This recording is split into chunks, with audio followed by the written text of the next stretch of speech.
Mia Harper sat on the edge of her bed, staring at her laptop screen. The glowing blue light illuminated her face as she scrolled through the OnlyFans messages. Her heart raced with a mix of excitement and anxiety. This was her new world, one where her online persona, Lila, thrived. But lately, the messages had taken a darker turn. It had all started innocently enough. Mia was a college student struggling to make ends meet. Between student loans, rent, and groceries, she was barely getting by.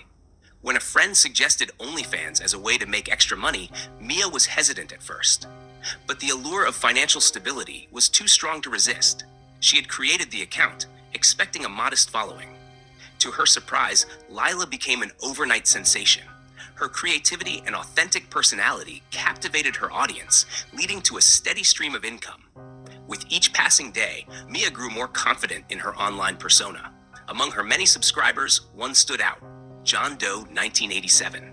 At first, he seemed like any other fan. He was generous with his tips and often requested private chats, always complimenting her on her content. But as time went on, his messages became more personal, more intrusive. "You're so beautiful, Lila. I feel like I know you," one message read. Mia shrugged it off as harmless flattery, but the unease lingered. Then came the gifts. At first, it was small things: flowers, chocolates, items from her Amazon wish list. But when a package arrived at her door containing a necklace she had mentioned in passing during a live stream, Mia's unease turned to fear. She had never shared her address with anyone online. Her heart pounded as she opened the package, finding a note inside: "For my Lila, because you deserve everything." Mia's fingers trembled as she set the necklace aside.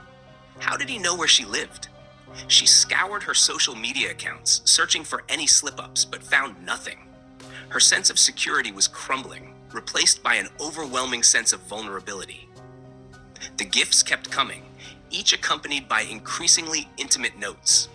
And then came the phone calls. Silent at first, just heavy breathing on the other end. She reported it to the platform and the authorities, but they were unable to trace the caller. Fear became her constant companion. Mia found herself glancing over her shoulder on her way to classes, feeling eyes on her even in empty hallways. Her once secure apartment felt like a trap, every creak and groan of the building setting her nerves on edge. Desperate to unmask her stalker, Mia began digging into her subscriber list, cross-referencing usernames with social media profiles. It was then that she discovered a chilling connection. John Doe 1987 was not a stranger. He was someone from her past, someone she had once considered a friend. His real name was Alex Turner, a former classmate from high school.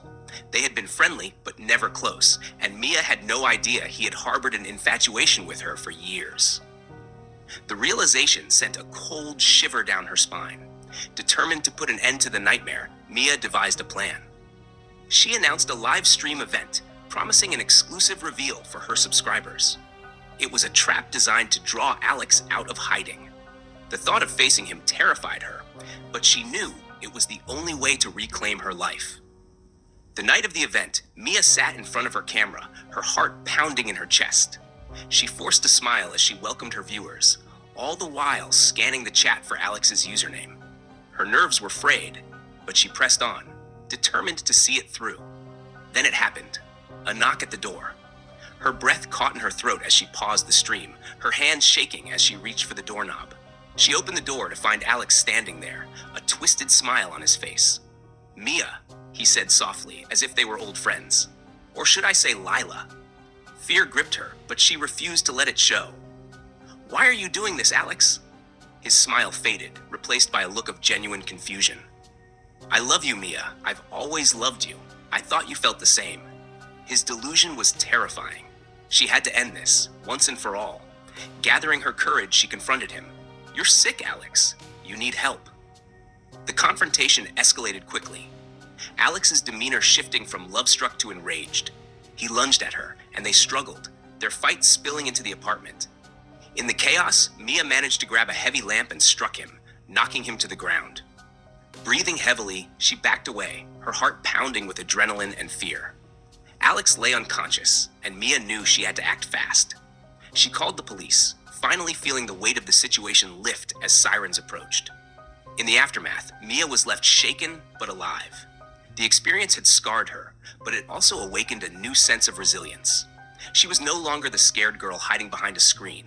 She was a survivor. Mia chose to share her story, using her platform to raise awareness about online safety and the dangers of sharing one's life with strangers. Her experience became a powerful cautionary tale, a reminder of the thin line between admiration and obsession. And as she closed the laptop, Mia knew she had reclaimed her life. The digital world could be dark and dangerous, but she was no longer afraid. She had faced her nightmare and emerged stronger, ready to move forward with newfound strength and determination.